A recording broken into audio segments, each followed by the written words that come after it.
की सुइयां रात के 12 बजने का संकेत कर रही थी। मिट्टी के दियों की मध्यम रोशनी से जगमगाते कमरे में लाल फूलों से सजे बिस्तर पर बैठी पूर्वी की आंखें अब नींद से बंद होने लगी थी।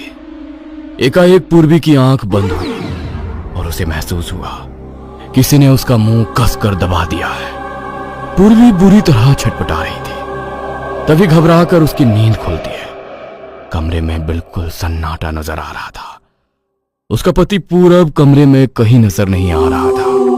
उफ, ये सपना, कितना वक्त हो गया, ये पूरब अभी तक क्यों नहीं आया? दुल्हन के लाल जोड़े में सजी पूर्वी अपने बिस्तर से नीचे उतरती है और घूंघट में से ही पूरब को पुकारते हुए हवेली में एक कमरे से दूसरे कमरे में जाने लगती है। अचानक ही एक कमरे के दरवाजे पर पहुंचकर उसके कदम ठिठकते हैं। कमरे का दरवाजा हल्का सा खुला था और भीतर से कुछ अजीब आवाजें सुनाई पड़ रही थी। कुछ अजीब दुर्गंध भी कमरे के धुएं के साथ बाहर आ रही थी। इससे पहले कि पूर्वी अंदर जाती, उसे अपने कंधे पर एक गर्म हाथ महसूस होता है। डरा दिया तुमने। कहाँ थे तुम? बहुत जल्दी में है मेरी दुल्हन। बस तुम्हारे पास ही आ रहा था। आज की रात तुम्हें छोड़कर जा भी कहाँ सकता हूँ। कब से वेट कर रही थी। तुम थे कहाँ और यहाँ इतना अंधेरा क्यों है? ये जगह कुछ अजीब नहीं है?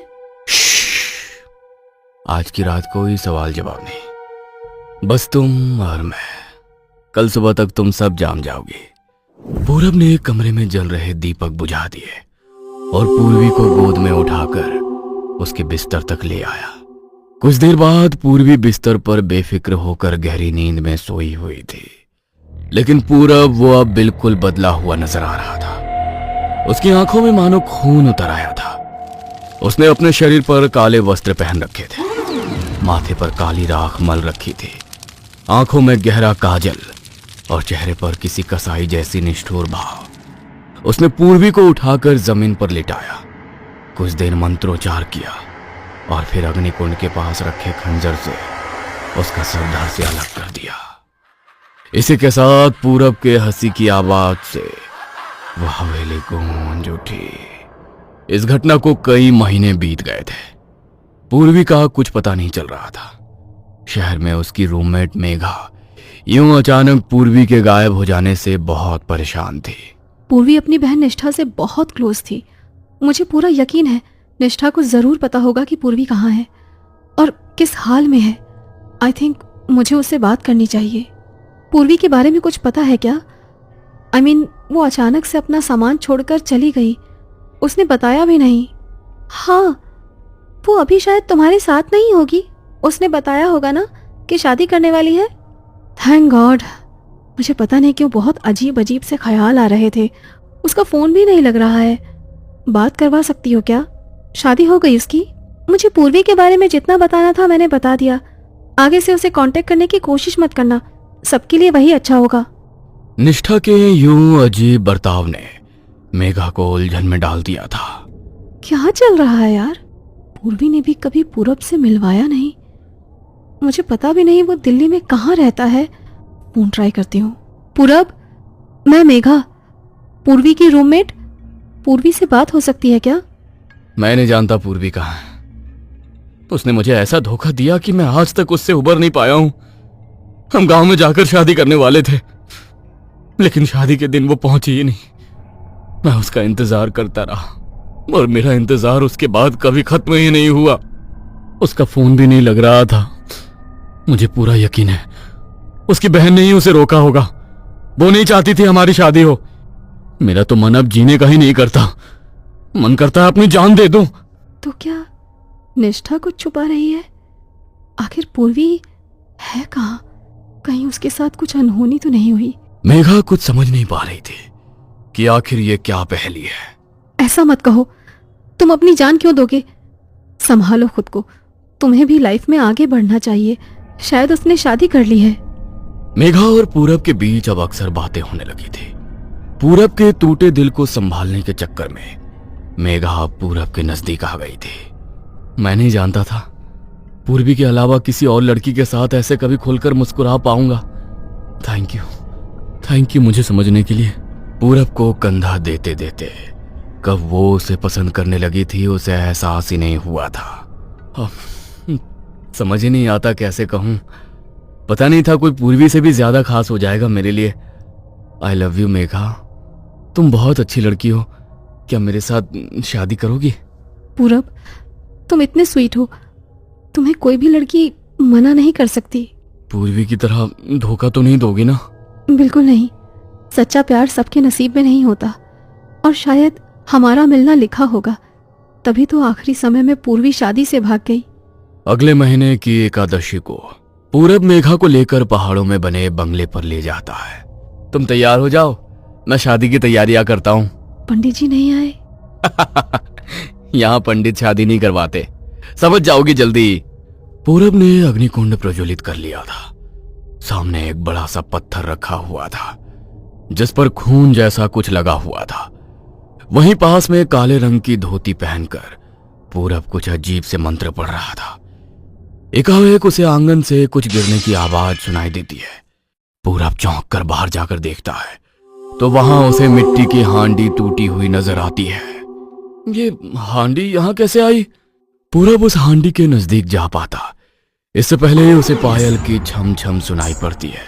लगता है मेघा तैयार हो गई। जैसे ही मेघा का हाथ अपने हाथों में लेकर वो मंत्र पढ़ना शुरू करता है, उसे एक जोरदार झटका महसूस होता है। ये कैसा संकेत है? क्या यहाँ कोई शक्ति है जो हम दोनों के बीच आ रही है? मुझे जल्दी ही ये सब खत्म करना होगा। पूरब ने जल्दी जल्दी मंत्र समाप्त किए और फिर मेघा को गले में माला पहनाकर उसे अपनी पत्नी बना लिया। बिस्तर पर मेघा घूंघट लिए बैठी थी। तभी पूरब उसके नजदीक आता है और घूंघट उठा देता है, लेकिन सामने का नजारा देख उसके पांव तले जमीन खिसक जाती है। कौन हो तुम? यहाँ कैसे आई? मेघा कहाँ है? मेरे साथ ही विवाह हुआ है तुम्हारा। अब तेरे शरीर और आत्मा पर मेरा अधिकार है। ये नहीं हो सकता। मैंने तुम मेघा को माला पहनाई थी। क्या हुआ? मेरे करीब नहीं आओगे? अगर तुम करीब नहीं आओगे तो ये विवाह संपन्न कैसे माना जाएगा? पूरब आंखें बंद करके मंत्र पढ़ना शुरू करता है। तभी भक्षिणी अपने असली रूप में आ जाती है और सीधा पूरब का गला दबा देती है। पूरब के मुंह से शब्द ही नहीं फूट रहे थे। उसकी आंखें बाहर निकल आई थी और शरीर ढीला होने लगा था। भक्षिणी ने पूरब का गला छोड़ दिया और अगले ही पल एक खूबसूरत कामिनी स्त्री का रूप ले लिया।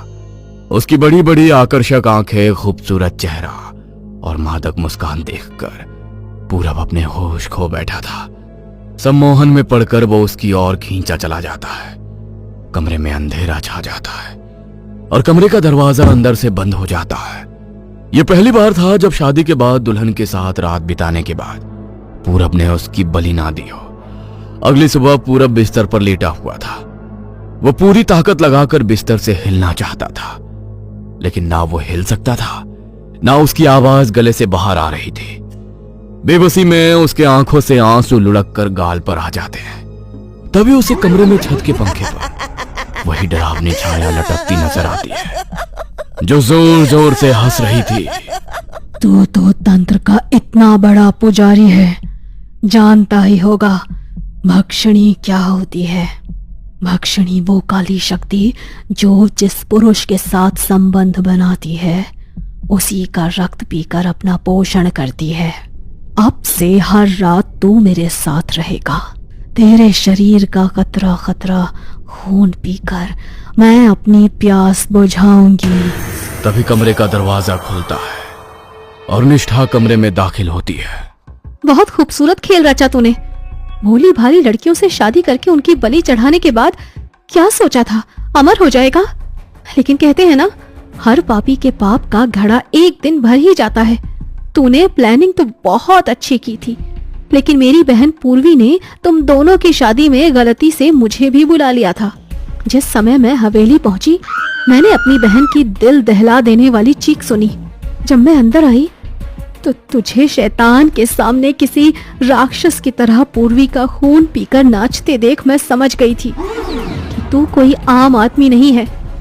इसीलिए मैंने तेरे बारे में जानकारी निकालना शुरू किया। धीरे धीरे मुझे पता लगा कि तू पूर्वी से पहले भी 5 लड़कियों से इसी तरह शादी कर चुका है और अचानक से लड़कियां न जाने कहां गायब हो जाती हैं। मुझे अपनी बहन की मौत का बदला लेना था, इसीलिए मैंने ही मेघा को तेरे करीब आने के लिए मनाया और फिर वही हुआ जो मैं चाहती थी। कहते हुए अचानक निष्ठा के मुंह से खून आने लगा। नहीं, तुझे इतनी आसान मौत नहीं दूंगी मैं। अब मेरे सौदे का अगला चरण शुरू होता है। भक्षणी की भूख शांत करने के लिए मैं उसे अपने शरीर में आने का आवाहन करती हूँ। हे भक्षणी, इसे छोड़कर मेरे पास आओ। ये क्या कर रही हो? अरे भुगतने दो ना इसे इसके कर्म। तुम क्यों अपनी जान पर खेल रही हो? हम अब यहाँ से चलते हैं। अब देखते हैं इसका शैतान इसे कैसे बचाता है। नहीं, ये अब बिस्तर से हिल भी नहीं सकता। इसके शरीर पर जो जख्म है ना, उसके लिए इसे ना दवा मिलेगी और ना ही पेट भरने के लिए खाना। यूं ही बिस्तर पर लेटकर भूख प्यास से तड़पेगा ये। उसके जख्मों में कीड़े रेंगेंगे। मैं इसके शरीर पर शहद का लेप लगाकर जाऊंगी ताकि चींटियां इसे खतरा खतरा नोचे। हर पल अपनी मौत की दुआ मांगे ये, लेकिन इसे मौत भी नहीं आएगी। मेघा निष्ठा को रोकने की बहुत कोशिश करती है, लेकिन निष्ठा जमीन पर बैठकर मंत्र पढ़ने लगती है। अगले ही पल भक्षणी आकर निष्ठा के शरीर में समा जाती है। निष्ठा का शरीर नीला पड़ने लगता है। उसके शरीर पर जख्म उभरने लगते हैं और वो दर्द से कराहने लगती है। मेघा, तू जा, मेरा वक्त खत्म हुआ, जा। मेघा के वहां से निकलते ही हवेली के दरवाजे हमेशा के लिए बंद हो जाते हैं और कुछ ही देर में भक्षणी निष्ठा के शरीर का कतरा कतरा खून पीकर उसे एक सूखी लकड़ी जैसा बना देती है। अगले 1-2 दिन में निष्ठा की मौत हो जाती है। निष्ठा तो आजाद हो गई थी, लेकिन पूरा वो रो रो कर अपने लिए मौत मांग रहा था। लेकिन उसकी वो पुकार सुनने वाला वहां कोई नहीं था, क्योंकि उसे अभी अपने कर्मों की सजा भुगतना बाकी था।